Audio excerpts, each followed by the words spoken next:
Welcome back, folks, to Two Brits, One Puck. I'm your host, Mr. Intangibles, and a vampire boy, Dan Masters, with my good friend, the leader of Hockey Human Resources, and a man who, for some reason, cares about his family more than this show. Will Everett Human. Will, how you doing? Very, very tired, Dan. Very tired and afraid of some potentially impending conjunctivitis over the Christmas period. It is a late Friday recording, folks, because there may be a disease around Will's house, so avoid that area if you can. Yeah, if you could not... if you want to stake my house out, just know that you're at risk of entering the infection zone, and a grotty little toddler may or may not give you a little bit of Christmas cheer. A grotty toddler.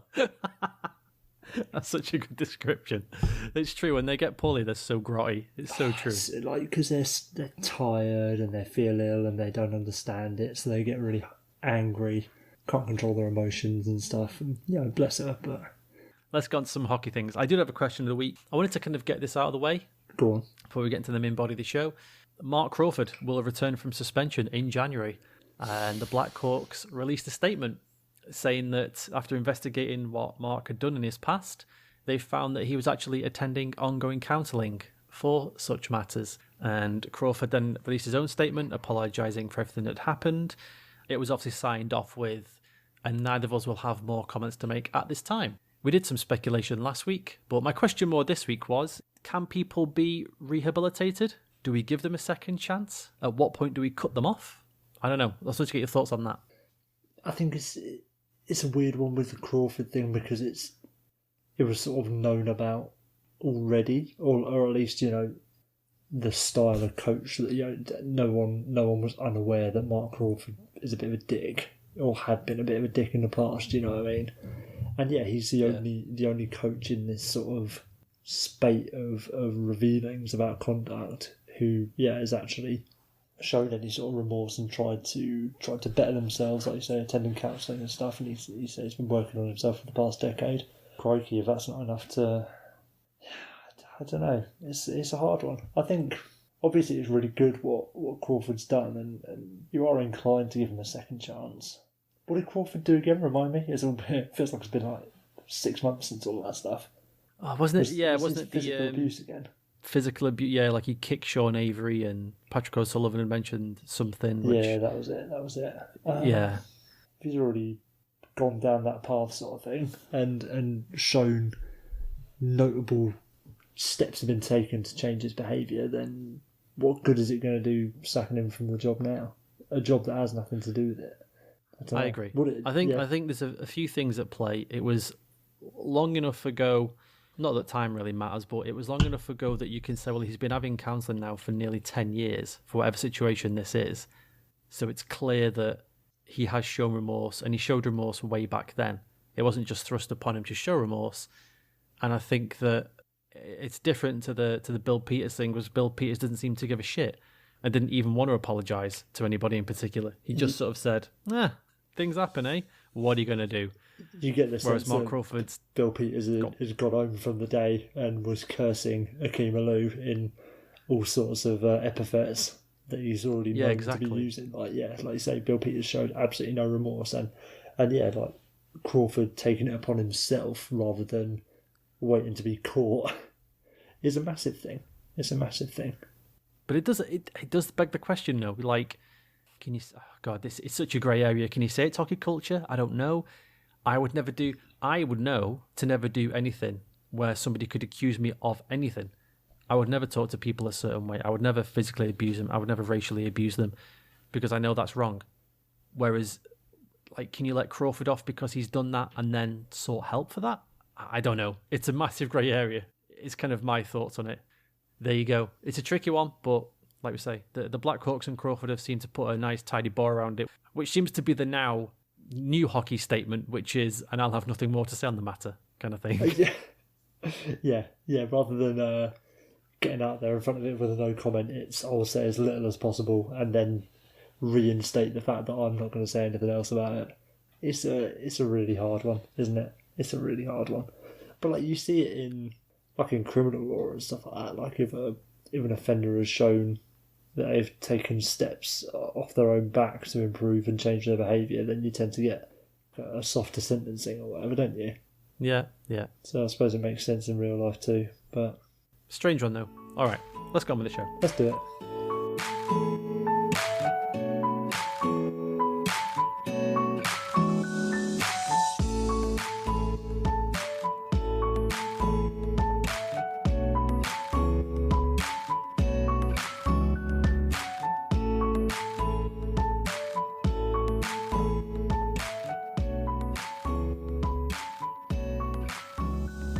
Hey everybody, it's that time of the week.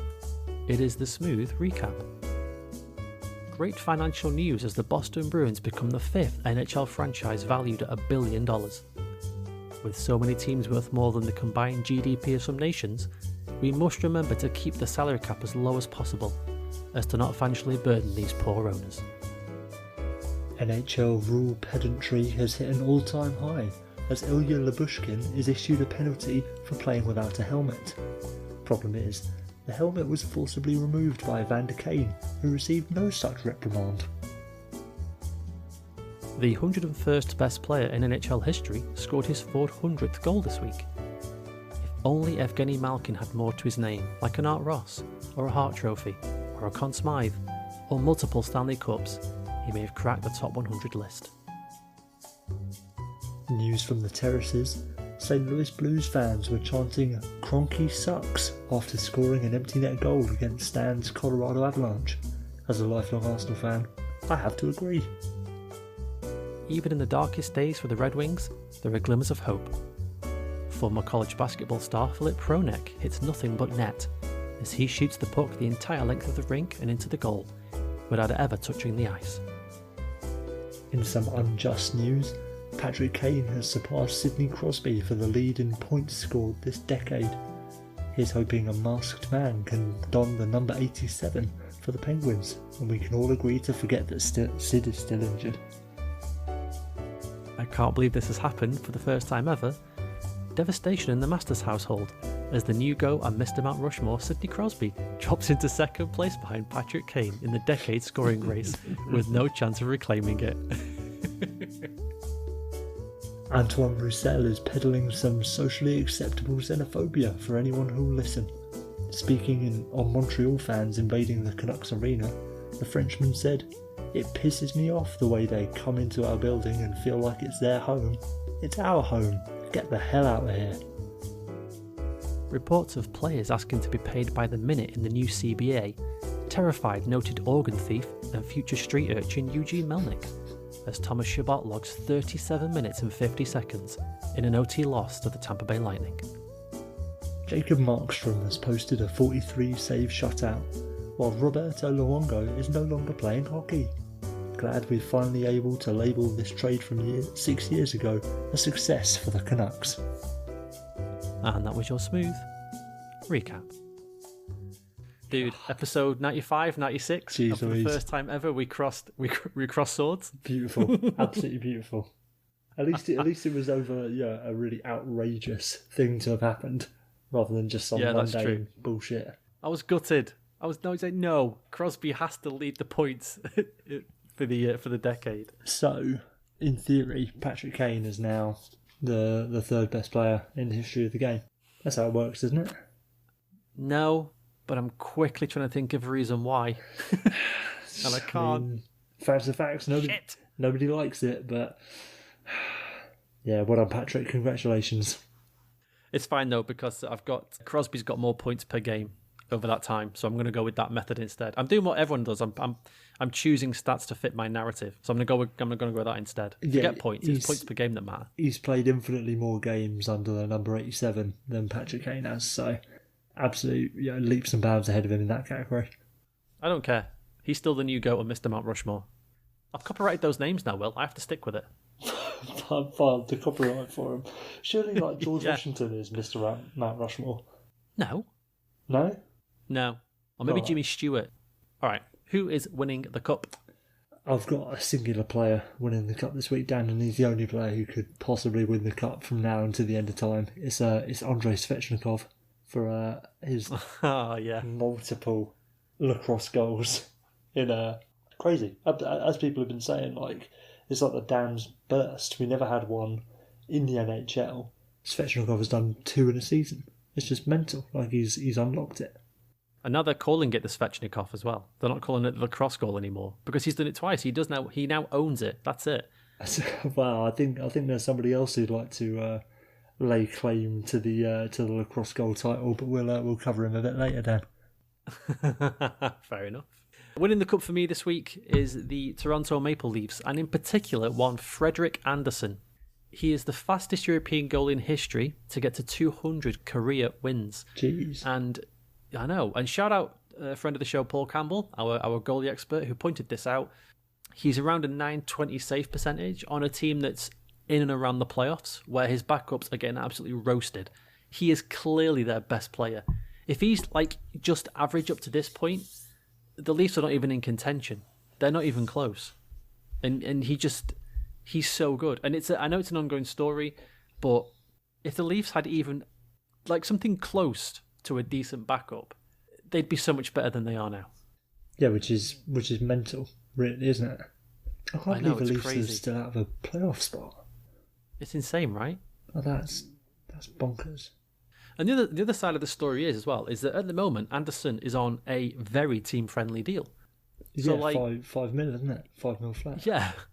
So all he's got to do is look in his own division at 2 goalers making 10 million plus, and he must be thinking, hang on a minute. Especially Bobrovsky, who is oh dearie me. But I mean, based off the current cap and the other goalies being paid, he's easily worth 8, 9, 10 million. I reckon he'll probably get like a Tuukka Rask type contract when he re-signs. I guess so, but I can see a GM out there looking at it and going, oh yeah, we'll give Frederik Andersen 10 million. Why not? Oh, I don't know if the perception of him is that high though. Yeah, but it will be by the time it comes to when he gets to free agency. I think so. Yeah, potentially. Like he's been a bit of a victim of the team in front of him not being good enough, you know. Oh yeah, totally. Like well, he's their best player for sure. He hasn't. Yeah. Well. Yeah, I don't know. He's performing. He so is. He's performing the best. But does that make you the team's best player? I don't know how you've just put those words together in a sentence and then asked me that question. All right. If he's performing the best, is he the best player? Yes, is the answer. So let me frame it in a different light. You're playing Football Manager. Go on then. Playing Chapman. Yeah.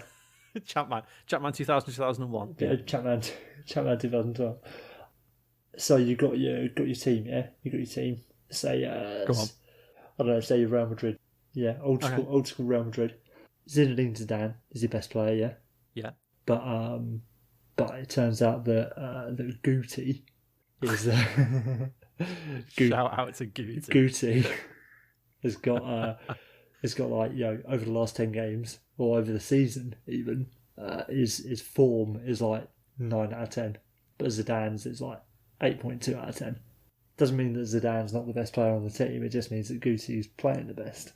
I kind of see what you're saying, but I would still say no. I'd still say Frederik Andersen's the Leafs' best player. Like Freddie's the MVP, but everybody knows that. Let's not get into a heart conversation this early, shall we? I just think that you're not giving Nick Patan the respect that he deserves. Enough credit as the Maple Leafs' best player. I think you take him out of that team, they are much worse, and I think they can afford to lose other players, and it's fine. Yeah, but that doesn't mean he's their best player. He's their best goalie by a country mile. But you could say it about a lot of other teams. Like was Martin Jones the Sharks' best player when they went to the cup final? Yeah, I don't know. I'd have to look at the underlying numbers. It just depends on what you mean by best. Because is Frederik Andersen a better hockey player than Austin Matthews is? No, he's probably not. No, but is Austin Matthews a better goalie than Frederik Andersen? Aha! Checkmate. Such a fucking idiot. Let's not get into oh god, let's not do this. Okay. Anyway, Frederik Andersen's winning the cup. Who is getting relegated, Will? The Arizona Coyotes are getting relegated, Dan. It's Ooh, it's over. It's over. They've made over. They've made a very poor decision.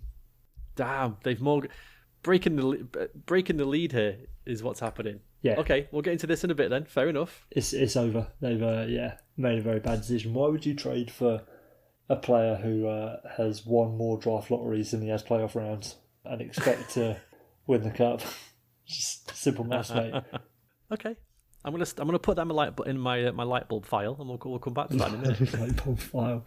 Who have you got again relegated? Is it the Leafs when Anderson gets down with injury? No, I'm gonna relegate Serie A. Will. Oh Jesus Christ! You know exactly why, don't you?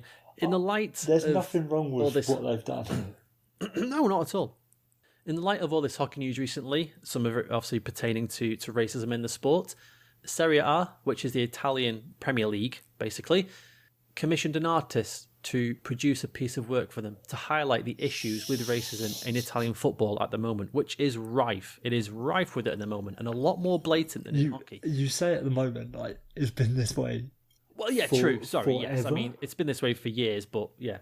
It's kind of being pushed to the forefront more and more and more recently. Do you remember what the Milan was it? Silvia was it when Berlusconi was the president of Milan and they signed Balotelli? I think so. Yeah. And do you remember what he said? Berlusconi? No. He called the uninitiated Mario Balotelli a bit of a controversial footballer in the sense he. Would you say flawed genius? Oh yeah, I mean, he's one of those players I always wanted to turn into what he could have been. I remember seeing him banging in some like 35-yard free kick for Inter and just thinking, Jesus Christ, this kid is mustard. So he's a striker, an Italian striker of African heritage. When he first burst onto the scene as a teenager, supremely talented, banging in goals left, right, and centre. But then as is the case for a lot of young players, concerns about attitude, bouncing around a few clubs, X, Y, and Z, etc., etc. So he was signed by the relatively famous Italian club AC Milan, and their president at the time, who I believe was former Italian Premier Silvio Berlusconi, Correct, labelled him at the press conference unveiling his signature for Milan. He labelled him the House N-word or the Family N-word at a press conference about signing Mario Balotelli. So yeah, that's how bad Italian football is. Yeah, that's where it's at. That's where it is. To highlight the problem in Italy and to make sure people are aware of the issues, the artist who was commissioned to produce a piece of work did so. And the art he produced was 3 large canvases with apes on that had various colours around their faces. Now, to be fair, where to start? Where to go? I know you're going to say, yes. The artist they commissioned, by the way, the artist that Serie A commissioned to highlight the problems with racism is very well known for his work in producing works of art featuring monkeys and apes and various primates. It's basically all they he does. sought this guy. Yeah, they sought this guy out. Like, they went and found this guy to do this work, which is a level of insanity. That doesn't admonish the artist, though. No. Because he should have just said, "No, mate." Yeah. No, that's sorry, not, mate. That would be wildly inappropriate for me to do. Yeah. You're missing the boat here, Chief. No. That's not a good idea. Isn't that just insane? It's so good. I mean, it's not good at all. It's terrible. Terrible, terrible, terrible. But, Jesus I mean, Christ,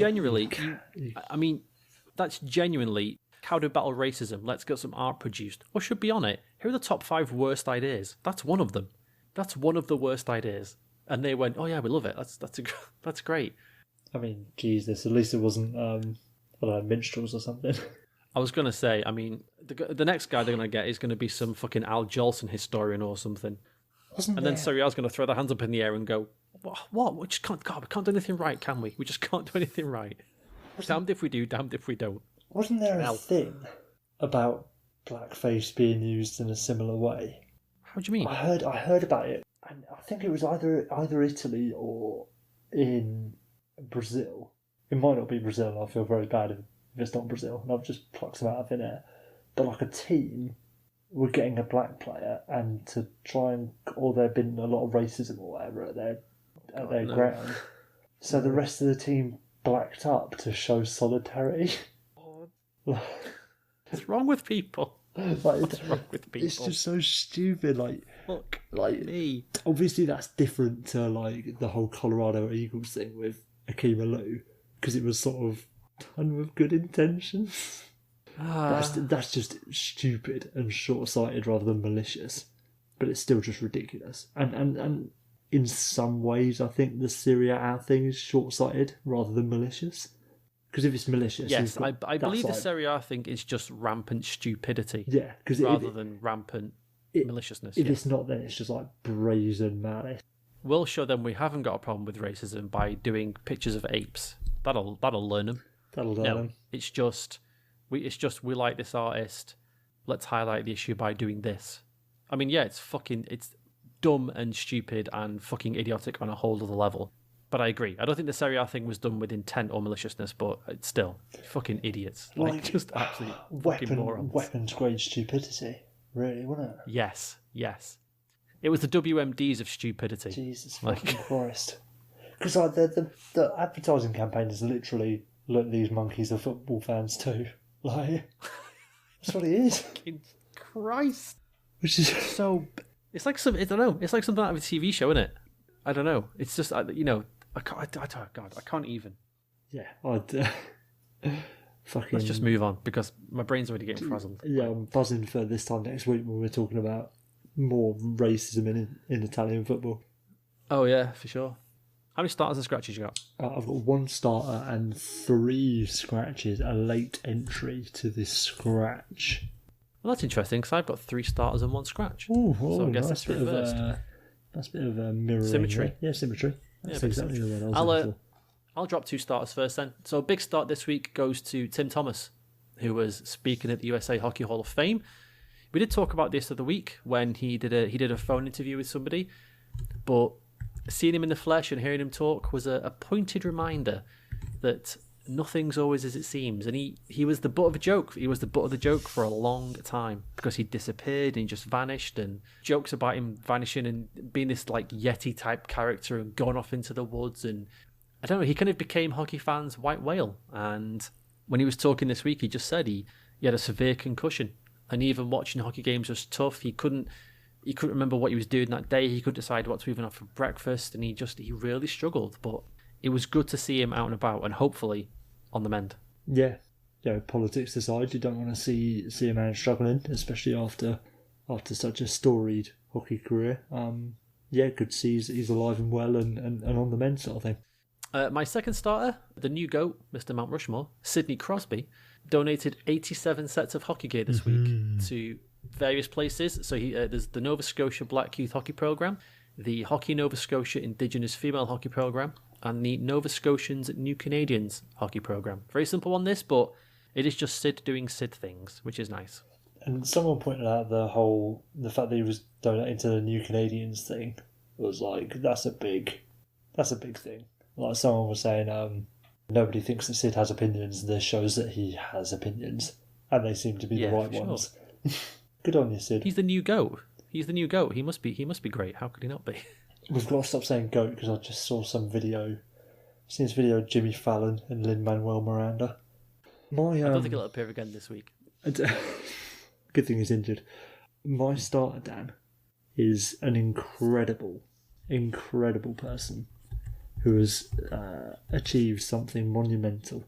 Dan, have you heard about the legend of Frans Tuohima? No, what's this? Frans Tuohima is a Finnish goalie. He's playing for HIFK in the Liga, doing quite well this year. 22 games. He's got a 905 save percentage. That's fine. That'll do. More importantly, Dan, in the past week, he has made an international debut for his country, Finland. Congratulations, Frans. If that wasn't enough, do you know what he did in that debut, Dan? Did he score? You're goddamn right, he scored. Yay! Fucking go on, Frans. Big up, Frans. Goalie goal in his international debut against Sweden, of all countries, as well. So, oh wow, even better. I know. What more could you ask for? Arch rivals, scored a goal in your first game. Fucking absolute legend. My last starter this week is I'm going to start a Twitter account called @pluspuck, and it's an account that tweets out news and updates for deaf people using American Sign Language. This is one of those ideas that I can't believe no one's ever thought of. Maybe there's one out there already, but I've not seen it. But this came across my Twitter feed, and I just thought it was absolutely genius. It's such a smart and simple idea. I know the tagline is "Hockey is for everyone," but I think a lot of the time we focus more on like people's colour or people's race, and we sometimes forget that, oh yeah, there are disabled people who want to play hockey as well. They're also included in that umbrella. So there are deaf people out there, there are blind people out there who still enjoy hockey. It's just one guy, this account, so if you can, just @pluspuck, give him a follow, retweet his stuff, because it's so clever and it's so smart, and I think he's doing a good job. It's one of the things where it's such a good idea that I checked his page and he's got I was expecting to see 50,000 followers or whatever, but no, I think he's only just started it up. Yeah, he's just started it. Let's get this guy going and let's get him out there, because I think he's doing God's work. Yeah, it's fantastic he's stuff. Doing some really important stuff. 2 of your scratches then, Will. Lovely. They're going to be Kings focused for my first two. The first one's going to be their cap management abilities. Dan, the Kings have $11 million tied up in 3 players. Do you know who those 3 players are? Dion Phaneuf. Yes. Marian Gaborik? Shit, did somebody go to the Sens on injured reserve or something like that from the Kings? No, that was Gaborik. Was that Gaborik? But okay. Yeah, they didn't retain any salary to my knowledge. It's something ridiculous, isn't it? Like these are like the 4th, 5th, and 6th highest paid Kings players or something, and I can't remember who it is. So you got Dion. No, go on. You'll have to tell me the two. Dion Phaneuf, Ilya Kovalchuk now. Oh, of course, fucking hell. Naturally, and the third one is Mike Richards. Still on of course. Shit. Jesus fucking Christ. Jesus Christ. Isn't that just beautiful? But it's short-term pain for long-term gain, Will. That's the message. Yeah, definitely. I'll check back in 2029 when we're still having issues with the Kings being shit. My second starter is going to come from that 3. Scratch rather. It's going to come from that 3. It's going to be Ilya Kovalchuk, saying he now wants to sign with a contender. He's had his fun at the beach, living in glitzy LA, and now he wants to go somewhere and try and win a cup. Fucking get out of here with that shit, Ilya. You knew what the score was. Like, the Kings weren't on the verge of winning a cup at the start of last year. Get to fuck. You've missed your opportunity. You missed the boat. Just quickly then, Kovalchuk was on the run sheet as a quick sort of. Do you think he must have known and he just thought, fuck it, I'll take the money for 18 months and then they'll fuck me off and that'll be it? Because he must have known there was no way they were contending. There was no way. Maybe this was part of the plan. Like, get the big money from the Kings, and then because you would have known that no real contender would either have the cap space for him or want to risk it on him. So yeah, if he does sign for like $700,000 with the Lightning or whatever, or the Bruins, then fair play, maybe as part of his master plan. But I would be surprised if anyone takes a risk on him. You're going to scratch him, but I want to partially start him for getting his $2.65 million snake it till you make it bonus payment. You can scratch the guy for maybe wanting too much, but sticking it out till he gets that bonus payment. Well played, Ilya. Well played, friend. Yeah, scoring it just under a point per game place at close to 1,000 games is definitely snaking it till you make it, isn't it? No, I mean this contract for sure. It's definitely been like, right, I'm fat and happy. Do what I want now. Would you? Right, you're a GM. Are you taking a punt on him for $700,000? Yeah, I probably am, to be honest. Yeah, of course you are. I would for sure. Tell you, I am hoping the Bruins sign him. Get him on that 4th line, see what he does. Get him producing or something. I don't know. $700,000. You can't lose. There's no risk. That's the thing. No risk. And worst case scenario, just waive him. Yeah, exactly. Like, whatever. Just have no loyalty to him whatsoever. If he performs, great. If not, get rid of him. Give him 30 games. If it don't work, especially for, like you say, a team like the Bruins at the moment, are like they're kind of coast. I think that's why they're losing a few games, but they're kind of coasting. Get a new player in, give a bit of a jolt, get him on the second line. You can afford to throw away the next sort of 10 to 15 games. You'll still be in the playoffs, and just have a little experiment. If it doesn't work out, fine, fuck him off again. Who cares? $700,000, it's nothing. It's the sort of thing that if it works with Kovalchuk, he's going to be as good as anyone you get on the rental market anyway, and you get him for free. Yeah, exactly. For free. Yeah, it's free. My scratch is I'm going to scratch injuries, and in particular Tukatainen's injury, which was gruesome as fuck. Oh, jeez, I still haven't seen this. Niagara Ice Dogs playing London Knights. There's a D-man and a forward slide into the net and collide with him. Immediately, there's fucking blood everywhere, and it turns out a skate blade goes into his thigh area, and it goes so deep into Tynan's leg it cuts him through to the bone. Now, here's the thing. Here's where he's a bit lucky, because he didn't cut his femoral artery. Jesus Christ. Which, if any of you have seen the series Killing Eve or have a basic knowledge of medicine, you would know that the femoral artery is incredibly dangerous place to get hurt, because if you cut that, you bleed out very quickly. Very, very quickly. So he was incredibly lucky in the end. Incredibly lucky. And his recovery is going well. Bizarrely, sort of a tiny bit of good news out of this is that a ton more people have started donating blood in the local area. So a good thing's come out of it. But yeah, scratching injuries, because that was nasty. You heard it here first, people. Go and injure your local goalie to increase blood donation rates. There you go. Simple as that. Simple as that. There you go. Speaking of blood donation, Dan, the Ottawa Senators. There you go. I saw that coming a mile off. That's the joke. That's the joke. Dan, I want to start a change.org petition to get Tyler Ennis into the witness protection program for sheer embarrassment that he brought upon himself last night. Have you seen this? Have you seen this? I have indeed. Please describe it to those who may not have. So you may be familiar with the work of Tyler Ennis, former 45-point player. Those are the days. Those are the days when he was absolutely... Well, he scored that crazy goal, didn't he, when he was like flying through the air and it was behind his back or something or whatever. So last night against the Predators, Ennis has the puck in Nashville's zone. He's behind the net. It's just playing in my head. He's teeing up for the Svechnikov, and he just absolutely flops it. He flops harder than I've ever seen anyone flop in my life. So it's like, it's so good. So anyone familiar with the mechanics of the Svechnikov, you have to like get your stick blade sort of flat on top of the puck, and then push down on one side and turn your stick over at once to flip it over and lift it up on the blade. In a very smooth, swift motion. In a very smooth, swift motion, which Tyler Ennis was lacking any of those adjectives. It basically ends up, he doesn't get the puck off the floor. It looks like he does a really small toe drag until Dante Fabro comes in and just slashes the stick virtually out of Ennis's hands.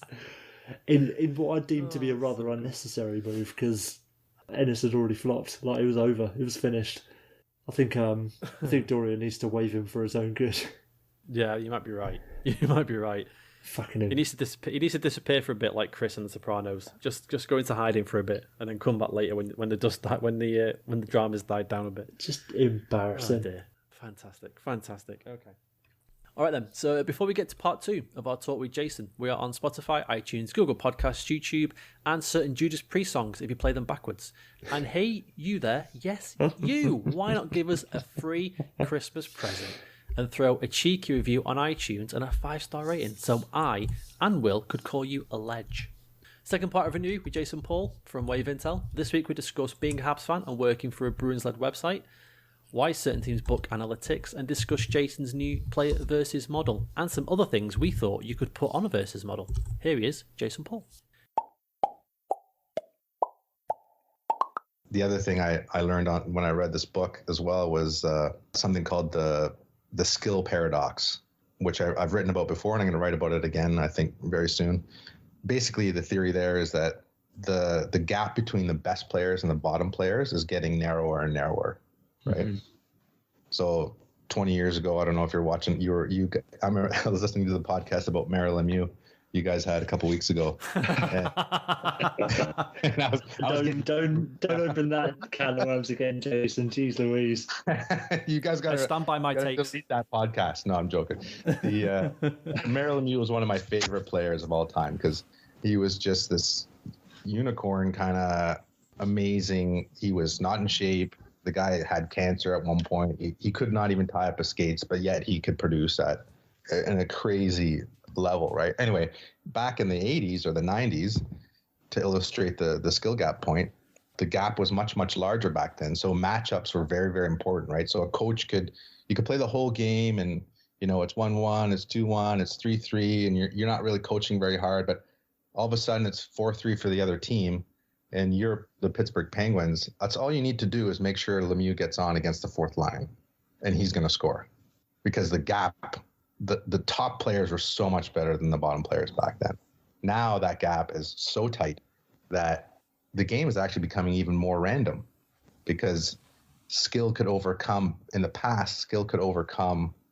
obstacles, right? Bad penalties or whatever, because the skill could overcome that. Now it's not guaranteed because the gap is so much tighter now. So stuff like season long in a season, if somebody is having a divorce and they're just not feeling right, they're not going to have a good year, or someone's got the flu that day, they're not going to have a good game. It's kind of those factors are becoming bigger factors in the wins and losses than the skill is now. Yeah, it's arguably more a game of mental fortitude nowadays than it was back in the heyday of true toughness and truculence and stuff like that. Yeah, totally agree. Which was kind of my point, Ree Crosby, was that if he'd have played 30 years ago, if he'd have played 30 years ago, he would have been like Mario. He would have just run everybody over, scored 1 billion goals, and that would have been it. But there's so much data now. There's so many game plans. There's so much everything, and he still produces like he does. That was the kind of the idea of it, was that it's insane, and we don't. I just don't think we appreciate him as much as we should. But then, by that same token, we don't appreciate Ross Johnston as much as we should. You know what I mean? Like, everyone's better than everyone was. We should chuck out 95% of the Hall of Fame and replace them with today's players. By that token, let's not argue in front of a guest, okay? I know, we'll save this for Blue on Wednesday night. Yeah, okay. So, Jason, then, did you have a background in data or maths or anything? Like, what did you study at university or college? How did you end up kind of here? Yeah, it's a bit of a weird path. I studied at university, studied economics and statistics. And then who could have seen you getting into advanced stats after studying statistics at college? But the funny thing is, I never used it in my with my employer, my regular employer, who I won't mention right now. Especially after admitting to taking sickies just so you can sit on the bog all day working on your tools. Exactly. I'm in the toilet at the office. So yeah, I mean, I have a background, but I wouldn't say it's a super strong background. Like these guys like Mika McCurdy and all these other academic style people, I have enough to kind of get by and fake it, basically. Fake it so you make it. Massive proponents of this on the show. Yeah, I mean, I was a C student, and it's just the way it rolls. Anyway, I can get into the theory about C students, but in video games, we used to collect stats. No way. Yeah. So, and I never thought about it until now, because people are asking me this kind of stuff, like, well, how'd you get into it and all that kind of stuff. And I look back at my childhood and I'm like, that is kind of weird. Nobody came up to me, no parents came up to me and said, you guys are playing video games, and then when you're done, you're collecting all the stats and averaging out the goals against and stuff. And that's what we did. And I was the driver with that. My friends just kind of went along with it. And so I guess I really had this enjoyment of data and statistics right from an early start. So you were basically commissioner of your NHL 94 league or whatever as kids. Exactly. Then I cooked all the data too as well. So I won all the rightly so. If you're the one keeping the data, you should be allowed to cook the books, shouldn't you? That's right. That's great. Have you did that hold up? Was that very good at being predictive? Because I'd imagine that's even smaller sample size than we're looking on an NHL season. Yeah. No, we had reams and reams of data on paper, right? Like this is before Excel and that kind of stuff. I'm old, and we did it all on paper. That's crazy. And we used to play we called it Bach baseball, like with a wiffle ball, which is basically you could play as with a minimum of 2 people, but we normally had 3 or 4 guys, and we would play in my buddy's backyard. So it's pitching and hitting in baseball, basically, against a wall. And we would we would do the pitches and do the count. And after you made your hit, whether it was a single or home run, we would stop the game and take down the stats. That's amazing. That's so good. Regular Billy Bean over here. Buddy's parents didn't poke their head out and said, "You guys are idiots." Shouldn't you guys be out drinking? What's going on? Yeah. Am I right, Jason, to be imagining you in like a pair of broken glasses with tape around the middle as well, and your sort of ankle swingers and a pair of braces where you're playing baseball? Yeah, never getting any hits, but somehow my stats were the best. Yeah, there's been an investigation in the Bok League. This guy Jason Paul seems to be hitting 1,000. We're not sure how. Oh my That's god, amazing. That is amazing. I want to ask you guys, how did you get into this kind of work then? It's kind of like radio style work, right? To cut a very, very long story short, I used to send in questions to the original Puck Soup that always got asked by Wyszynski or Lozo. And from that, Will followed me on Twitter. And then through another, again, I guess kind of like your cancer story, through my own kind of personal family sort of tragedy, I had an epiphany of, I want to just do things I like doing. I don't want to be, why am I not doing things I enjoy? And I just wanted to talk about hockey. I didn't really hear any British voices talking about hockey. So I just had the idea to do it. And I just messaged Will one day and said, do you want to do a podcast with me? And he said, yeah. And then we spoke once on Skype. And the next week we did our first show. And that was it. Shit, that's awesome, man. And we met for the first time like a month ago. And we've done like nearly 100 shows. Yeah. And we met for the first time a month ago at Will's wedding. No way. That's amazing. Congrats, Will. Married. Thank you very much, mate. Thank you very much, Jason. Yeah, it's not changed life at all. It's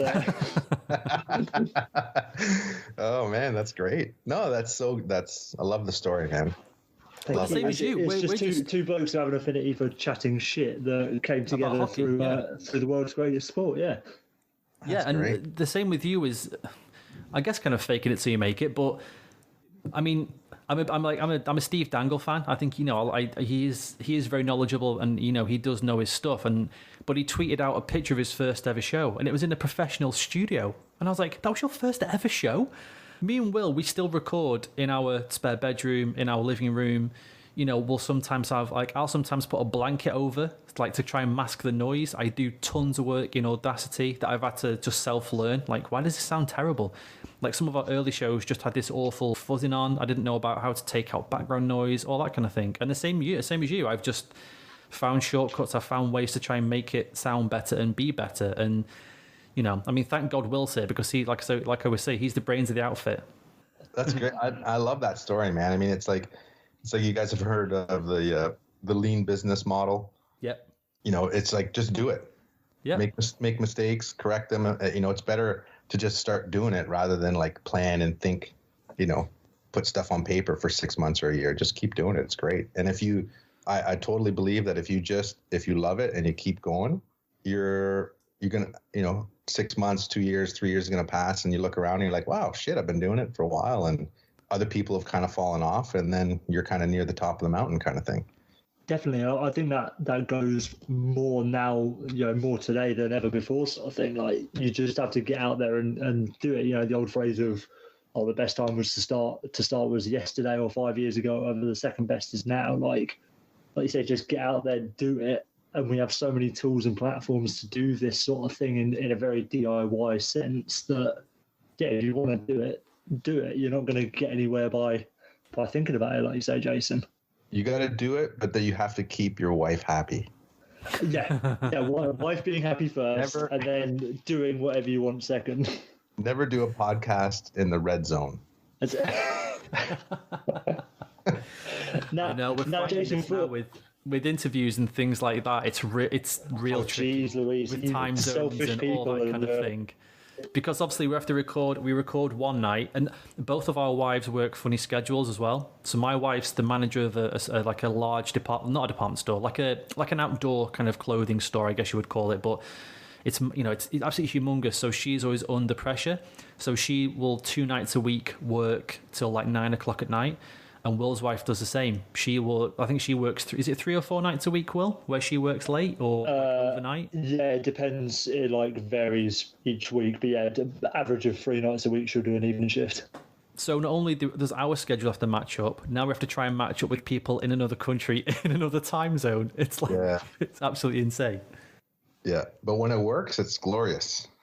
Yeah, and it's been okay so far, and we've been really lucky. God knows why people want to talk to us and say yes to these interviews. I have no idea. I find it bizarre that every single person we've asked so far has come back and said, "Oh yeah, that sounds like fun." I'm thinking, why? Why are you saying we've yes? We've had no returnees though, so. Oh, that's true. That's true. Yeah.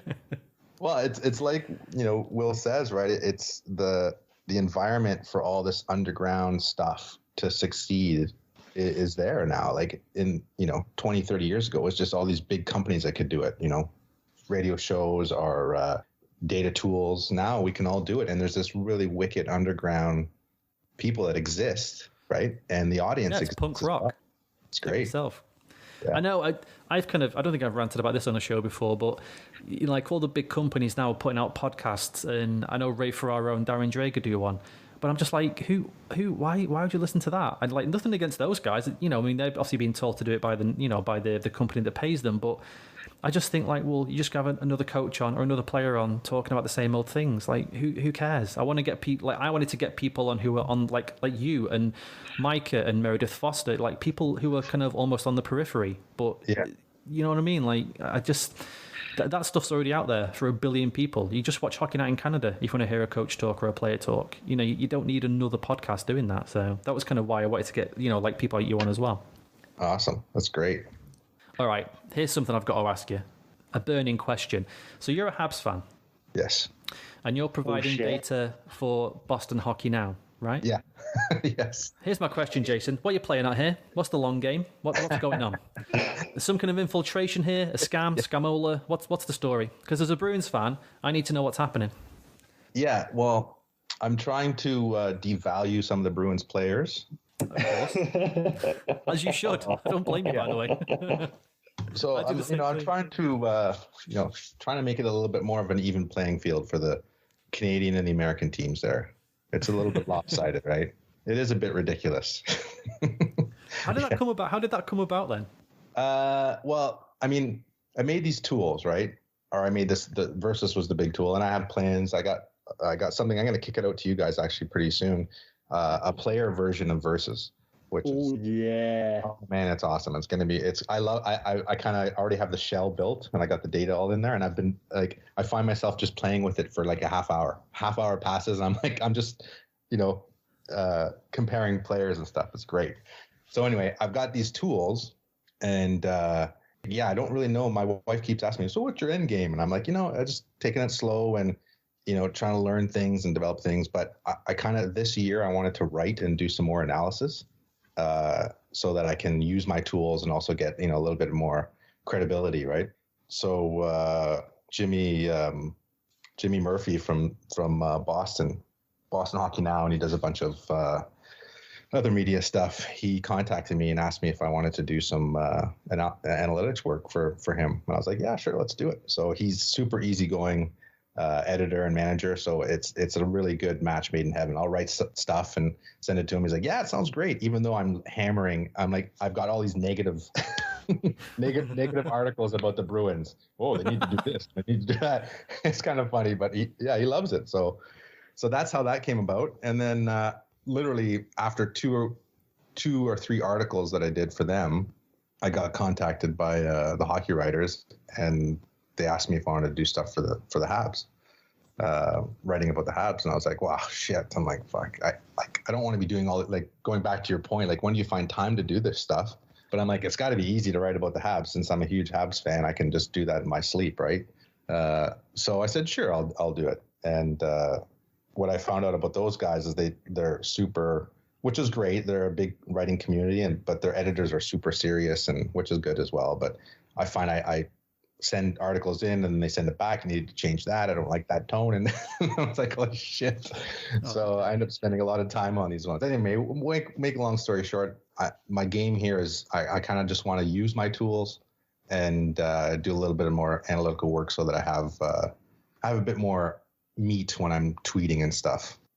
I'd imagine having the relatively hard editors, the hockey writers, is a good way to cut your teeth with the writing and stuff, just to sort of hone your skills a bit more and get a bit more critical analysis of your own analysis. Exactly. Is it apostrophe S or S apostrophe? Like, it just kills me. You don't need that sort of nonsense. Like, you're a numbers guy. You don't need that. And I got a question for you guys. Why is it the English language, like, we stole it from you guys, right? So we will say the hockey club is struggling right now. And you guys sorry, go on, yeah. The hockey club are struggling. Yeah, I've never got that one, and I think about that all the time. So like, British English sort of personifies sports teams as things. There's like A collection. I don't know. Yeah, it's like a collection, which and the is in the R, like the is makes it sound so singular, and it's like I can't explain it, but it just sounds so inherently wrong whenever I hear a group of things be referred to as is. Like I'm no English major myself, but I don't know. It's a short answer, Jason. But you got to stop doing it. Yeah, I think you guys need to stop doing it. No, I can provide an answer for this. Is that the English language is a goddamn mess, is what it is. And everyone lives in England, thinks it's great because everyone speaks English all over the world. But it's not until you start looking at other languages you just realise how disastrous and how impossible English. The fact that anybody can learn English if they're from another country is a miracle because it's such a mess and it's so ridiculous. There's like, what's a tree made of? Wood. Okay, so that's WOO. So how do you spell could? Well, COOD. No, that's COULD. Is it? Oh, okay then. What shoulder then? Shouldn't that be shudder? Like, just ridiculous. It makes no sense. So, yeah, don't worry about it. Just, I don't know if you speak French or not, Jason, but just stick to French if you can. It's just easier. Awesome. Did you get any grief from any of your Habs friends for working with Boston? A little bit, yeah. Well, yeah, my family and friends a little bit. People on Twitter. I think I got a lot of Habs followers, and I think they like that I'm kind of neutral, and I think they see that as me being neutral. Plus, they all know that I'm trying to evaluate all the Bruins players. So. Take them down from the inside. Yeah. Has your fandom, with you now working on a tool that covers the entire league? Because I've found this, is that has your fandom of one particular team waned somewhat? Do you kind of look at the league more now as a whole, and like you're looking at data and statistics all the time? Do you find that you're more looking at peripheral things about the team other than just, oh, they lost and I'm annoyed, or they won and I'm happy? Yeah, I do find I like, I'll set up some games during the day and I'll tweet a few things, and I usually try to tweet something. I only try to tweet it if it's semi-interesting, right? And then I become interested in that, right? So like the Islanders, this is the second year in a row where their underlying data, their underlying 5-on-5 attempts and suppression of the attempts is terrible. And they get described as an awesome defensive team. Like if you listen to any of the podcasts, like the mainstream podcasts or the TV shows, and then the data, it's not my data, but my tool using natural stat trick data saying, well, they're not really good at suppressing the shots and the good scoring chances. So then it piques my interest. I want to watch them to see like what the heck is it that they're doing, right? Because again, the data lies, right? Like the data saying, yeah, they're letting off all kinds of scoring chances, but okay, maybe they're purposely allowing scoring chances in a certain area of the ice. You know what I mean? Which makes them a little bit evil, right? Makes them a little bit rope-a-dope, right? And so I kind of track them a bit, and yeah, it's interesting. I also like to see, I added the power play, like Versus used to not have the power play percentage on the top. And so I added that this year. And one of the main reasons is because I want people to be able to see the classic data, the power play percentage, but then I want them to be able to go look down at the underlying data and say, wow, that doesn't really match, right? Which is often the case. So it's kind of like you're able to learn the data as well and ask yourself the questions. Yeah, to have it all contained there, so you can either augment and explain, okay, this is why they're so potent on the power play, or like you say, to challenge it and really cause a bit of critical thinking in fans and stuff like that. Mm-hmm. Well, on the Islanders, what do you think it is, Jason? Because I really struggle. Like, there's nothing I love more than hating a team that in your heart of hearts isn't as good as they are, and just waiting for them to crash back down. But like, geez Louise, we're 18 months into this Islanders experiment and they're still going. What do you reckon it is?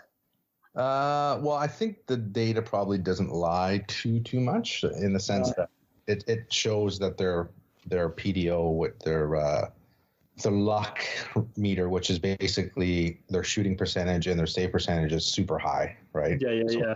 It's masking all the other stuff, but I wouldn't say that that's 100% the reason why, right? Like, obviously the shooting percentage is because they got skill, right? That's usually not all the time, but like when you see the really good teams, they all have high shooting percentage. So that doesn't necessarily come down. That might not necessarily come down to like at the average, which a lot of people expect. I don't think it's sustainable either. Like if you had to bet on them going into the playoffs, you probably wouldn't, right? No. I equally think that you'd probably be made a fool of if you didn't bet on them making the playoffs. When I first got into it, a couple years ago, I guess, I was always into it, but when I really studied it, I found myself kind of on the one side of the analytics, like really trusting it and really liking it. And now I feel like I've swung back to the other side. I just think these teams, they want to get to the playoffs, like they say, and just hope that all the stars are aligning, right? Yeah, and it's funny you say that, because when we were speaking to Micah, he was saying a similar sort of thing. Like, the more he works with the data, like the more you understand, you can't actually trust it all completely. Like, you have a higher knowledge of its faults as much as its perks. Yeah, exactly. I was gonna when you mentioned before about the player versus, I was gonna, and for this idea, I'll only want 10% of any future earnings, if that's okay. I'm just gonna verbal contracts and all that kind of thing. I was gonna say, would you consider running like a prospects versus, or something I thought even better, a GM versus in some way? Yeah, I actually did think about it. Last year I did do a coaches versus, which was popular for teams that fired their coach, right? So they're comparing just that coach versus the other coach. Prospect one, that'd be hard, right? Because of all of the different leagues that they're in. And to be able to kind of, the whole key of versus in presenting the data this way is you have to have the number that you can put a percentile against, right? To allow the bar to show you if they're good or not. Yeah. So that, but I know there's a lot of work out there. People doing a lot of good work about, I forget his name now, Brader. He's doing a lot of work on trying to make a common, what is it? It's kind of like adjustments for each.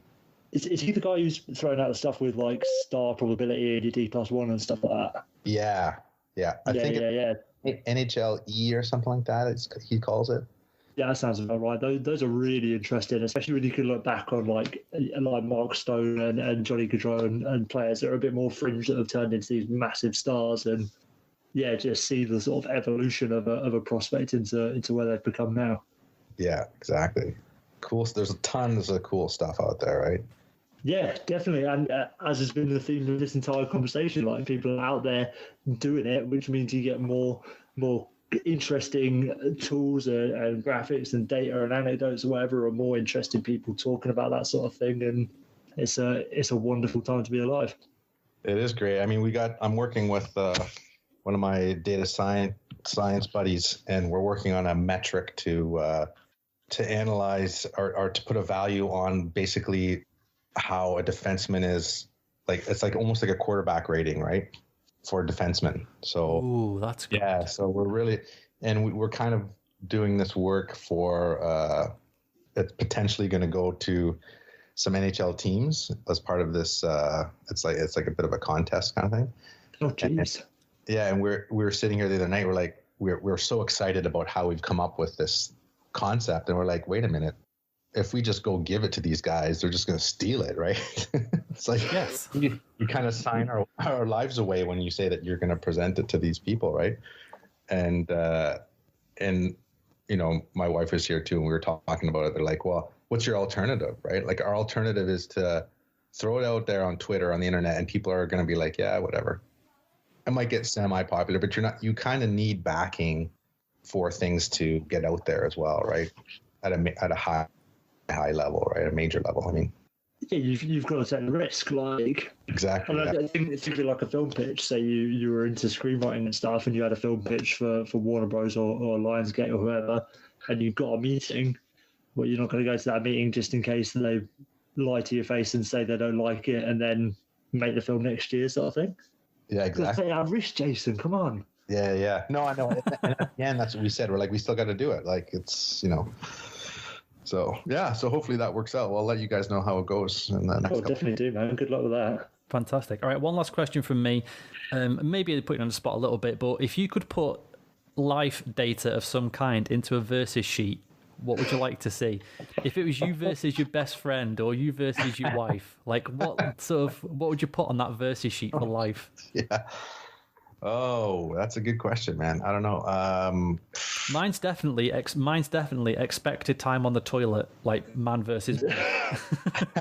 Because my bar's going to be filled and hers will be about like 4%. Oh, I love it. Yeah, like diaper time, right? Like, we're out of diapers now, but you know, I always wondered, like, hey, is this the 6th time in a row that I did the diaper? Oh, you mean you don't keep a chart for that anyway? Hey, you know, it's just I smell poop, and I got to go do some laundry downstairs or something. You know, it's like, oh, convenient. You just keep your mouth shut when you smell it. Yeah, exactly. Imagine, being like, can you go and do the dishes? I did the dishes last night. No, you didn't, because look, on this versus sheet, it says, like, I'm doing the dishes way more than you. Or it'd be like, oh, even if you did do them last night, I've got over the last X number of Wednesdays in the calendar year, you have done 75%, whatever it might be. I'd like to see like procrastinating time, like wasted moments, like how much of your day do you actually use effectively? Yeah, that's a good one, yeah. Or like, my kids are in the whining phase, crying and whining. Yeah. So like, you could have like whining, crying.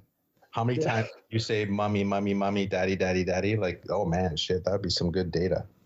You could have a 4-way versus sheet for all your kids, Jason. Yeah. That's amazing. There we go. Anything else from you, Will? No. I'm full of wisdom from Mr. Jason as it is. Fantastic. Okay, Jason. Anything you want to plug before you get out of here? Yeah, just my website, www.waveintel.org, has all the tools live there. The Versus team tool. I'm going to have the Versus player tool up there probably by Christmas. That is super exciting. And then you can catch me at Boston Hockey Now, or not at Boston Hockey Now, but Boston Hockey Now and the Hockey Writers, covering the Habs and the Bruins. That's it. I thought we were going to swear more on this. Well, you weren't swearing enough, so I think we would temper it back a bit, just to try not offend your ears there, Jason. That was good. Yeah, shit. A bit more of a family-friendly. Hey, I thought we were going to be able to not have an E on Apple Podcasts. There we go. Cheers, Jason. Thank you very much. Thanks, guys. I hope the interview makes the cut. Well, we'll let you know in 7 to 10 working days. Okay. Oddly enough, it was only a 1-minute interview. Thanks for your time, Jason. Real pleasure, man. Real pleasure. Again. Cheers. Take care, man. Bye. Okay, many thanks to Jason, another new best friend of the show. Before we get to the news, it is brought to you by Wave Intel. If you like being smart, and I know I like pretend to, then head over to Wave Intel or check out Wave Intel on Twitter for easy-to-read team comparisons with the versus model and the soon-to-be player versus model. If you want to show off with your friends at the bar and make them think you are the next Scotty Bowman, then check out Wave Intel, which is being smart so you don't have to be. Okie dokie. Let's get on to the news. Akeem Malou met with Tony Dainzer of the Colorado Eagles this week, the equipment manager who was in blackface. They had a chat, Akeem Alou said it was a very tough conversation, but it needed to be had. He also said in a fantastic thing that shows that Akeem is well aware of the position he's in at the moment. He said he didn't want Mr. Dainzer to lose his job, but he wanted to just confront racism head on. He deserves a round of applause for that, because he is a bigger man than me, Will, because I'm vindictive, and I would have wanted head to roll. Just so you could stomp on him. It's, good on Akeem. I hope he carries on. Obviously he's got his own... He's still playing, isn't he? Yeah, obviously he's got his own commitments and his own career to worry about. Because, we're all talking about Akeem Alou as an ex-NHL player or whatever. He's only 30. I hope that when he has time to dedicate to the cause full time, I think he'd be a fantastic ambassador for this type of thing. He seems to be perfectly articulate and got the bravery to actually get out there and have these conversations and stand up to not only individuals but the game as a whole. So I think he's an invaluable asset to the hockey world at large. For sure, the league needs to make sure that he is on any kind of multi-inclusion group or any kind of sort of meeting around the league regarding this kind of thing. He needs to be in there, because he's now forefront and kind of like, I don't want to say the face of it, because that doesn't sound right. Like, you're not giving him this job because of his race, but he's been through enough things now that he has experience. And like I said last week, you need as many different cultures and races included in these groups as possible. And I think with his kind of presence at the moment, he should be on there for sure, as a shoo-in, basically. I mean, in the interim, if you need someone to stand in as the face of this issue, I'm sure the Colorado Eagles have a few members of the staff who'd be willing to do the job for Akeem in his place. Zing! There we go. That's a blackface joke, boys and girls. You write that one down if you want to. You're 0 week, folks. Don't forget to tip your waitress. Don't worry about that. Let's move on then to the biggest news of the week. Blake Spears' watch is over. He gets traded in a package with Taylor Hall to the Arizona Coyotes for Nick Merkley, Nate Schnarr, Kevin Ball, a 2020 first overall, and a conditional 2021 third that could become about 15 other things. Kessel will whisk this away, and now Dillon's got his hands full with Taylor Hall. Brendan Dillon caught off balance. Hall's got the puck to the side. Ekman Larson scores. Ekman Larson gives Arizona the lead. Hall here as he gets tangled up with Brendan Dillon and comes out with this puck, throws it to Oliver Ekman-Larsson. 25 games he hasn't scored. Stick tangled up with Dillon, loses control. That's what allowed Taylor Hall to come up with this puck. All right, here's my first question. What do you think of this deal? And did one team win it more than the other? Yes. To the second question. And okay. First, I don't like it for New Jersey at all, even slightly. Really? Yeah, not at all. You're getting 5 pieces for one player? Yeah, fucking 5 pieces of what, though? Well, Nick Merkley and Nate Schnarr are meant to be their 3rd and 4th best prospects. Well, that's a fucking shame, then. Who's first? Who's what? The Coyotes or the Devils? The Coyotes. Mate. So obviously the Devils wanted Barrett Hayton or Victor Soderstrom, and the Coyotes were never going to do that. So the Coyotes then said, well, okay, you're not having our 1st or 2nd best prospects, but we'll give you our 3rd and 4th best prospects. They're red chip prospects, not blue chip. They're like the next one down. Mate, they're fucking black chip prospects. Like Nick Merkley's fucking 22 years old, and he still hasn't gotten out of the AHL yet. Like, nah. Well, maybe you need to change your scenery. You don't know. Like Nick Merkley and who's the other guy? Nate Schnarr. Nate Schnarr, yeah. Mate, fucking throw-ins. They're third liners at best. But what are you supposed to do if you're New Jersey? Like, you just hang on to him until he leaves for nothing. No, there's got to have been a better offer out there somewhere. If there was a better offer, don't you think they would have taken it? That's the thing. So yeah, like rather this deal than nothing, because like a first is better than nothing, and Kevin Ball might be a second pairing guy. Maybe he's definitely very tall, very very tall. And that helps. I'd as soon have just taken extra picks, like a second in 2021 as well instead of the players. I get what you're saying, but It's basically you're getting 5 pieces for one player who doesn't want to be there. but I still don't. And he's not going to stay.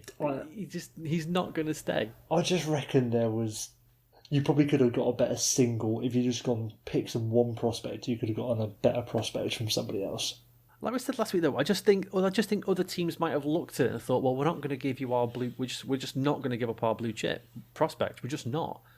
So then, you take the 3rd and 4th best from a team and a 1st, and then another pick as well. Then just hold Taylor Hall against his will. Make him play next season. What's he going to do? Then he'll leave for nothing. No, kidnap him. No, just keep him. Lock him in the what's their arena called, the PNG whatever. Just just keep him in there. Tie him to Ray Shiro's desk. That's what you do. I'd rather face the sort of the abduction charges than take fucking Nick fucking Merkley onto my AHL roster. I don't know. I think this is a good deal. I know what you mean. Like it's not terrible. It's not an awful deal. All sort of facetiousness aside. But I don't think Nick Merkley and Nate Schnarr are anything to be particularly excited about. Nor is Kevin Ball. I'm not going to argue with that. Clearly, this was the best they were going to get. They took calls from other teams, and they did. So, but just nothing else could be worked out with another team. The thing with that I was thinking about earlier today is like, when you think, oh God, look at that package, my team could have done something similar or better, and we could have gotten for them. It's a two-way street with the trade. Like, not only does the team who wants to trade for a player have to be willing to give up the players that might have been better than, Nate Schnarr and etc. Maybe, also Ray Shiro needs to be smart enough to evaluate the players. Like, he might be thinking he's getting proper top quality Conor McDavid level prospects. He won't be an idiot. Nah, there's no way he thinks he's getting that, because the second I went online after the trade to look at like the general reaction, it was people saying, okay, so the Devils haven't got this, but they've at least got this. Okay. Nobody was like, oh my God, Nick Merkley, you're kidding. No, nobody said that. Yeah, but my point is maybe Ray Shiro thinks that. Like, he could have been offered, I don't know, like Evan Bouchard or something like that from the Oilers. Not saying that he was, but like he could have been offered an infinitely better prospect. Might just be a bad GM and doesn't think that other prospect is better than this prospect, I just think getting 5 pieces for one player who's going to leave anyway. It's fine. It is fine. Got to take that. But if Kevin Ball ever plays more than 21 minutes a night, in a game, I'll be surprised. And apparently you don't like the deal for the Coyotes either. No, but I mean, you're giving up so many pieces for Taylor. Have you seen Kevin Ball? He's 6'6". That's almost. Who wins this trade, Will? That's almost 2 players. Nobody wins it. No, I would say, again, with the Taylor Hall thing, that was just a joke. I think that's good I think it's fine for Arizona. I like it. At some point, Arizona have got to be, all right, we're going to try and trade for a player who's not on LTIR, or we're doing a favour for the Blackhawks or something. At some point, you've got to trade for a player who's good, and you think, okay, this guy can be somebody who can really help us. I get it, it's a rental right now. He's not committing to anything. Just get him in your team, get him playing. Maybe win a playoff round. He might like it there. You don't know. And then you've got more of a chance of keeping him. How long's Arizona been a nothing team? Like forever? That's the thing. Like, if you're not going to trade for Taylor Hall, who are you going to trade for? So, they've gone out and got the absolute best rental on the market. And I get it. It's cost them a lot, but if it pans out and you win 1 or 2 playoff rounds, then you're a genius. And like we said last year, like Columbus, you can't just be in the middle forever. Sometimes you've got to be like, all right, let's try and fucking win for once. Let's just try see what we can do either way. Something. Yeah, definitely. Yeah, exactly. Yeah, I do like it. And he set up the game winner in his first game. Another point last night, but worked out well so far. And if he clicks with, like anyone, like he's playing with Christian Dvorak at the moment, if he gives him a bit more of just spreads out the offense a bit, there's an argument that he's already their best player. And I think that division at the moment, it is. Darcy Kemp. Did you know that Darcy Kemp has just gone down week to week with an injury? Has he? He got injured last night, and The report came out today. Yeah, he's week to week, which isn't good. But you look at that division at the moment; it is there for the taking. Well, they've already taken it, really, haven't they? I mean, yeah. They've got a game in hand on Vegas, and they're joint in points at the top with 44. I mean, I don't think other teams in their division right now are in any real position to do much of anything, because the rentals that are out there are not exactly. I mean, the ones that are available. There's no way the Caps are going to fucking let Holtby go. There's no way the Bruins are going to let Krug go. They're teams that are like, we're going to try and win the cup again and kick the can down the road and deal with that situation when we need to, kind of thing. That's the thing. It's a funny year where there's a lot of good players that are going to be technically available as rentals, like Alex Pietrangelo, Justin Schultz, Tyson Barrie, players like that. But none of them are going to go anywhere, are they? And the rest of the teams in the Pacific, the Knights are capped to the fucking hilt. The Oilers, what would they trade for anything? Seriously, they've got nothing they could move. Trade Leon Draisaitl for 1-for-1. Another D-man, yeah. A D-man 1-for-1. The Flames would maybe be a team who could do something, but then, I don't know.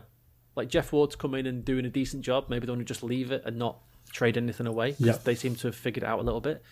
The Canucks have a ton of young prospects, but they seem hell-bent on using the draft and free agency rather than trading. And to be fair, like, the Canucks are not in a space to be doing that sort of thing anyway. No. The Sharks, lol, not at all. Unless they want to offload that massive Kevin LeBlanc contract, what are they going to move? And then you got the Kings and the Ducks, who are just, sticking at the bottom and like, well, at this point, why are we going to try, why would we go for it and trade away some of our prospects for a guy who might help us finish 17th instead of 28th? So, do you know what I mean? Like, there's no one else really in that, especially in that division, who's in a position to do much of anything. So, no, I'd say the only threat really is Calgary, isn't it? And even then, they're at the top. Like, Calgary have got to oust Edmonton and Vegas before they get to Arizona. So, yeah, in some ways they're kind of unhappy. Like, the Coyotes should make the playoffs now. If they don't make the playoffs now, they fucked it up.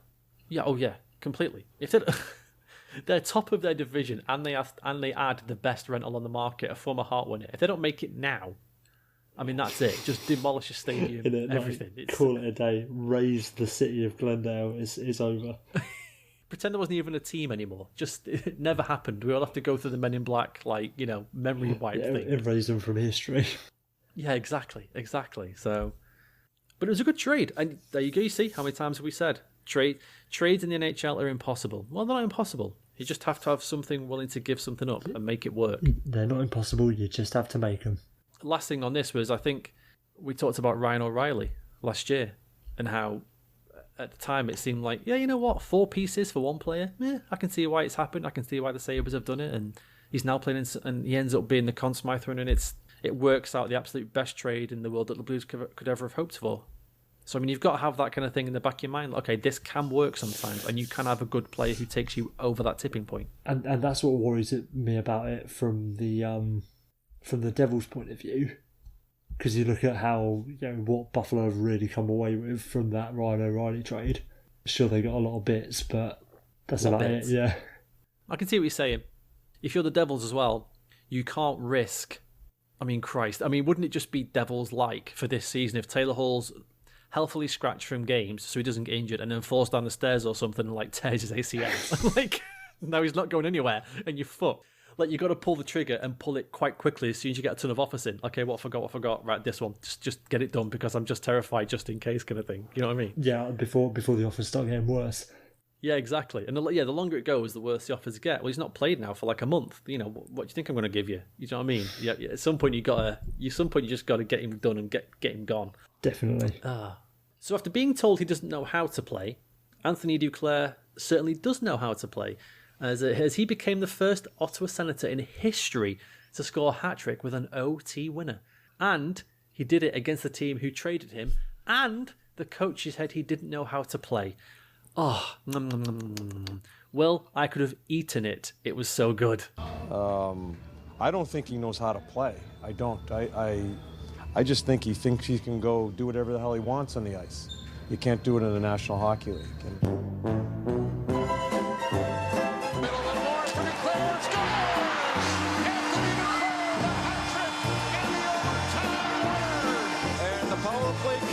This time it's Duclair with a one-timer. And a unit. I loved it so much. You know, he's matched his career high in goals already. Yeah, already. He's the first Sens player in over 10 years to get to 20 goals at this point of the season. That's crazy, isn't it? And there's only 6 players in the league right now who have more goals than him, which is Pasternak, Eichel, Draisaitl, McKinnon, Matthews, and Ovechkin.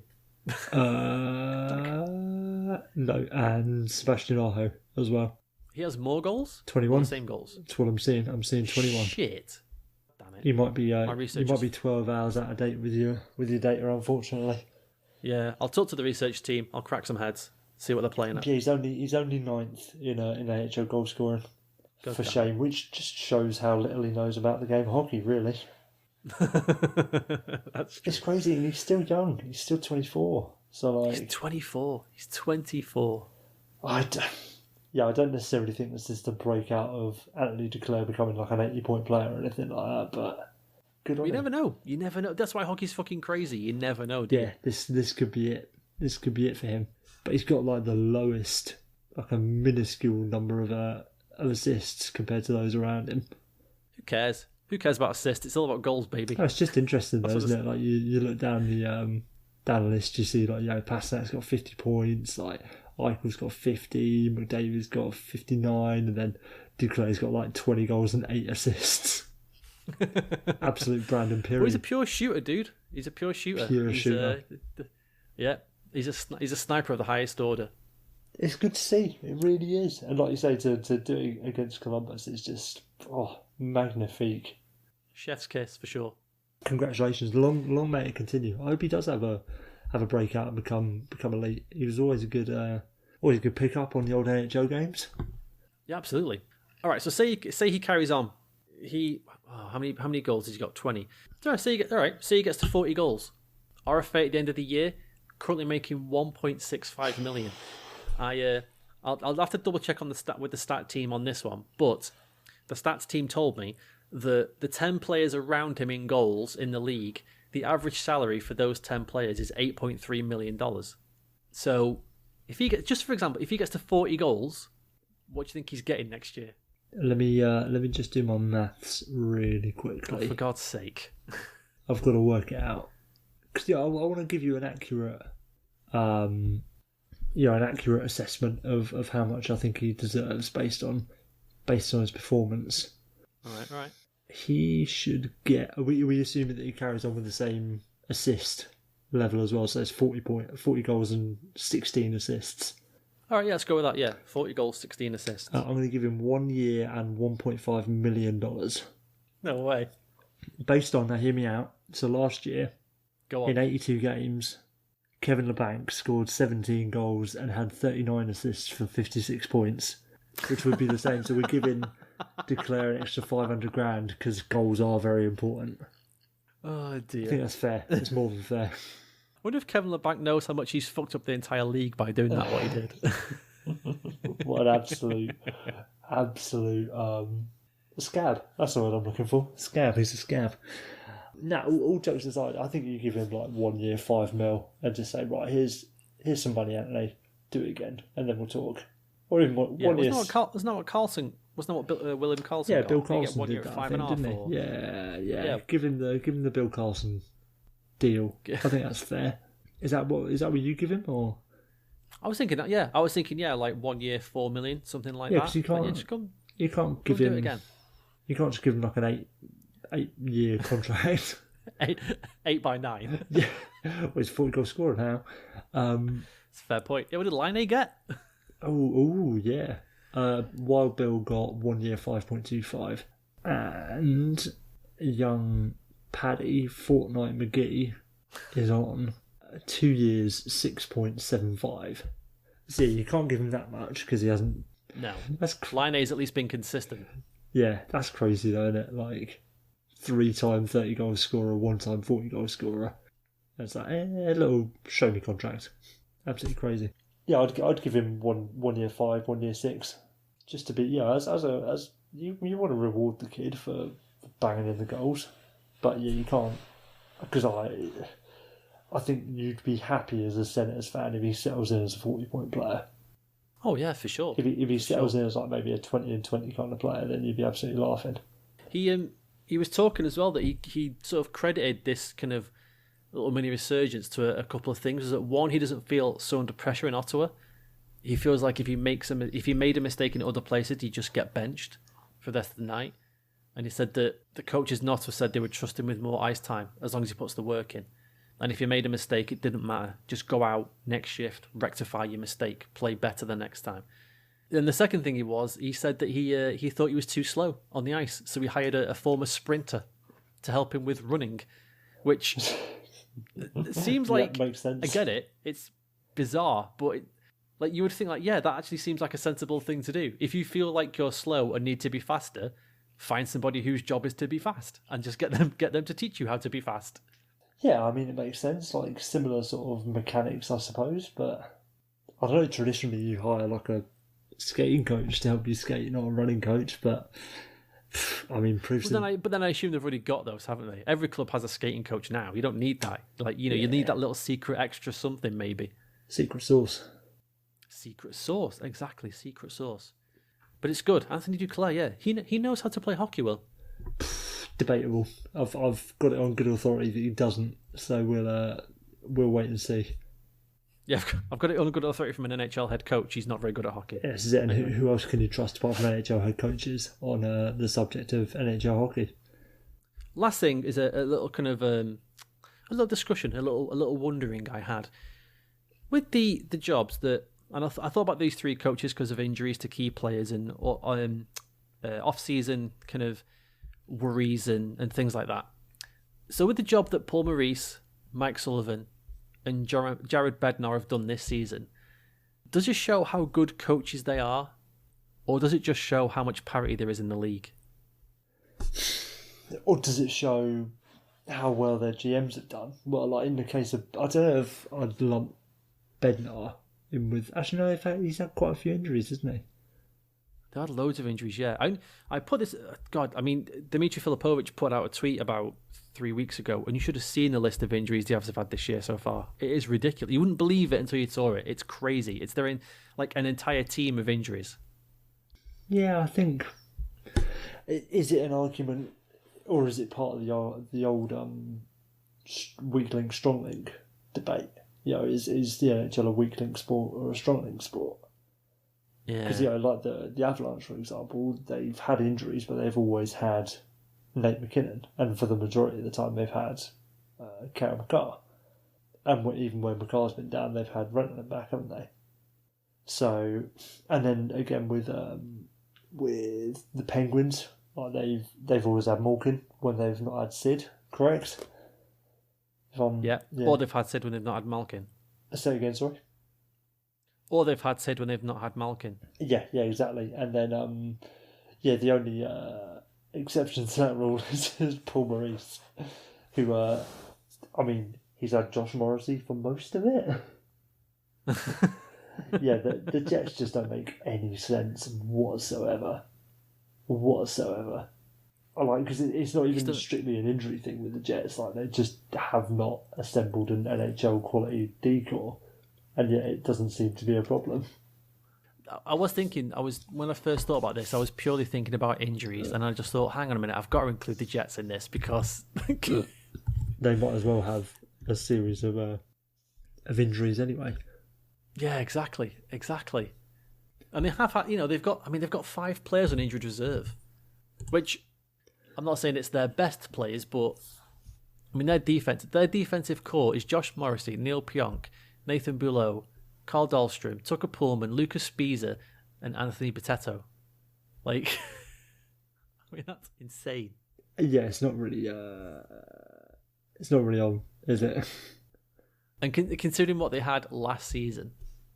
Yeah, I mean, not that we're saying Tyler Myers is, the second coming of Kyle McCarr or anything like that, but they've definitely downgraded, shall we say, Dan.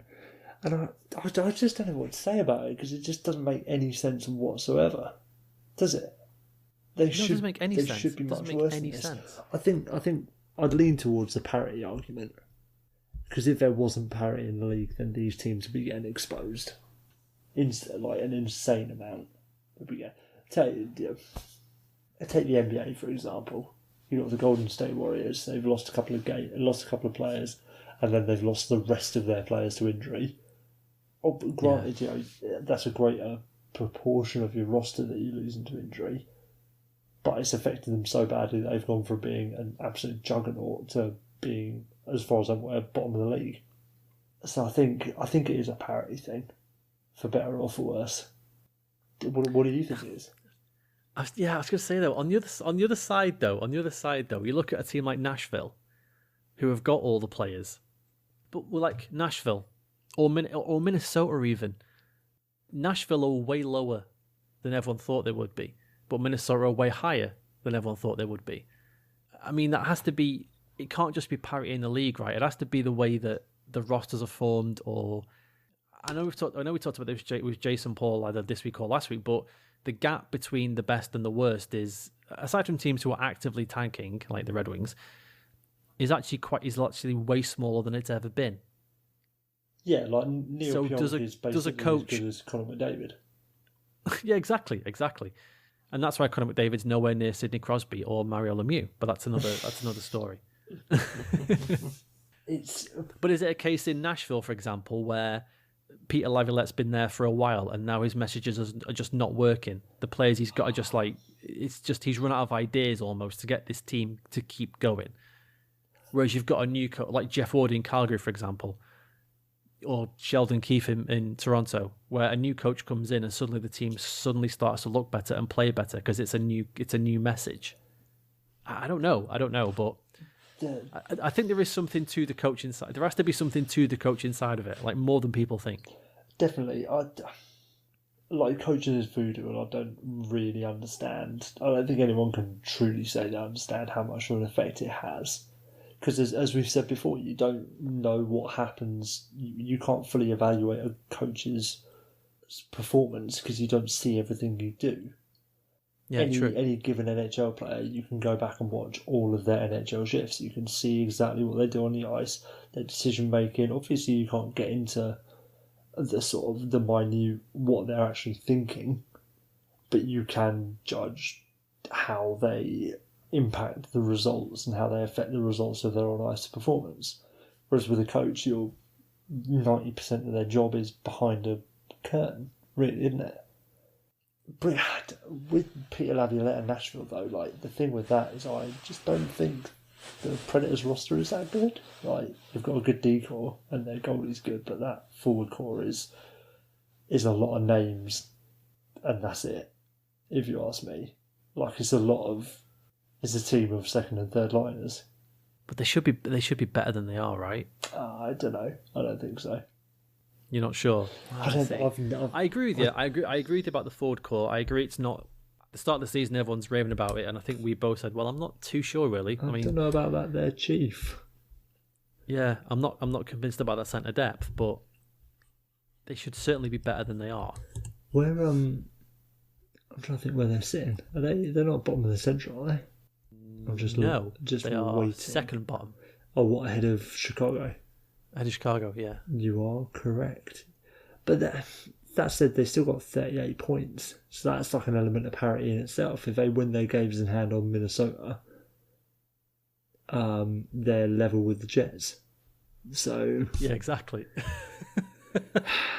It's so fucking weird. So, like, yeah, you can never be that bad, really, in the NHL. You have to be exceptionally bad to be really bad. And you by that token, you can look bad in the standings, but not actually be doing that badly. If that makes sense. I just quickly looked. Nashville have got a better goal difference than Minnesota, who are above them by +13. They've got a better goal difference than Winnipeg, who are 2 places above them by +4, and Dallas in third have only got one more. I've got 2 more goals. Got 2 more plus goals than Nashville. And yet, they're second bottom in their division. That's just pure parity. Like, it's the whole thing of we want everybody to be in it to the death, even though you aren't really in it at all. Like, you look in it, but you're not. I got nothing. Yeah, I wish I understood it, but I'm not. It's so I'm confusing. not hockey smart enough to really understand it. I don't think anyone is though. I think that's the great trick of hockey, is that it is that it's nobody knows really. Nobody knows really what the secret formula is. You need a hot goalie who's good at a certain time. You need a player who can bang the goals in a certain time. You need a D-man who gets good at, or you need like 2 or 3 D-men who can play together well at a certain time. And that's it. It's all the ancillary stuff. It's all like, how's he feeling today? Has he got a cold? Is his wife mad at him? What is one of his kids in trouble at school? All that kind of shit. Because I think when it comes down to it, like, that's more kind of what coaching is now. Because these players have been playing for years and years and years. And it's more about getting the most out of them rather than teaching them new tricks or new things to do. Mate, you know what I want to see as the next evolution in sort of transparency within hockey. Come I on. want to see players getting scratched, and then the coaches coming out and saying, "Yeah, his head just wasn't in it. He wasn't in the right zone." You know what I mean? Like, Oh, that'd be amazing. He hasn't come with the right. I don't know, whatever it might be. Just proper straight up saying, like, yeah, he dropped a bowl and smashed a bowl this morning, and he hasn't been right since. I don't know. He was walking down the stairs and trod on one of his kids' toys and he was really pissed off the rest of the day, so he's not in the right frame of mind. He got beats in traffic on the way over here, and it's proper shaking him.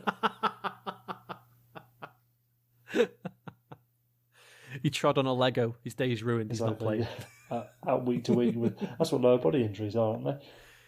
Yeah, Lego injury. Lego bipedal injury. I don't know. Yeah. Oh, mate. Oh dear. That's why all these analytical people and hockey smart people are trying to get all the money. That's what it is. They're trying to unlock the secret code. It's what it is that makes hockey players play. And nobody knows. It's like the Ark of the Covenant. No one's ever going to find it. And if they dare find it, it'll melt their face off. You'll get assassinated, or Dean Lombardi will plant some cocaine in your pocket for when you're travelling across the border. There you go. That's a classic cut there. Classic. God. A classic deep cut there. Dean Lombardi. God, that's a name you haven't thought about for a while, isn't it? And we won't this week, as it's time for man versus 8-year-old Will. Hey. Hey, Will, you schmuck. You're going to get roasted by an 8-year-old, you fool. Am I point. still on the up and up? We've hit that point, Will, where you're now 10 points behind. Okay. But Okay. no, don't think about that. Don't think about that. That's not important right now. It's fine. Let's just do this week's games, and we'll move on from there. We'll see what happens next week. I don't want to. One foot in. I don't want to commit to any. One foot in front of the other.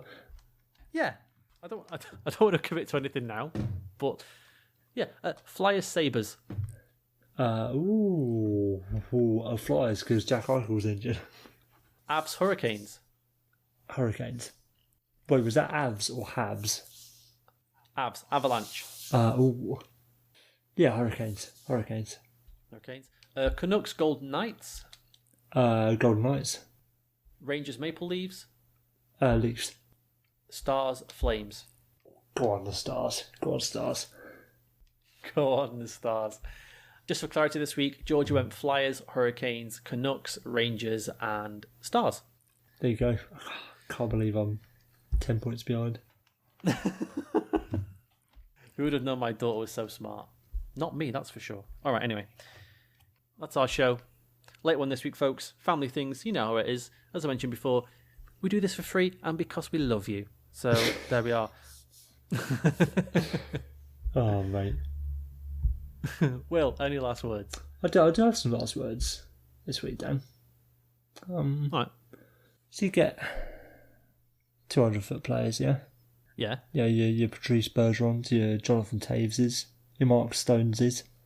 Yeah. You get your 2 AD. Good at both ends of the rink, sort of thing. Indeed. No 200-foot goalies. Ooh. When are we getting the first 200-foot goalie? And is it Franz Tuahima? There's the goalie. There you go. There's the goalie evolution. There's the goalie evolution. That's what that is. We need to get rid of that rule, because there's that rule that goalies can't cross the red line, isn't there? Yeah, well, yeah, there we go. Manuel Neuer, wasn't it? We need a sweeper keeper. That's what we need. In ice That's hockey. what we need. I want those classic clips of like PK Subban jumping up and down, begging for a one-timer from the point. I want to see bloody Anton Hudobin up there doing that sort of shit.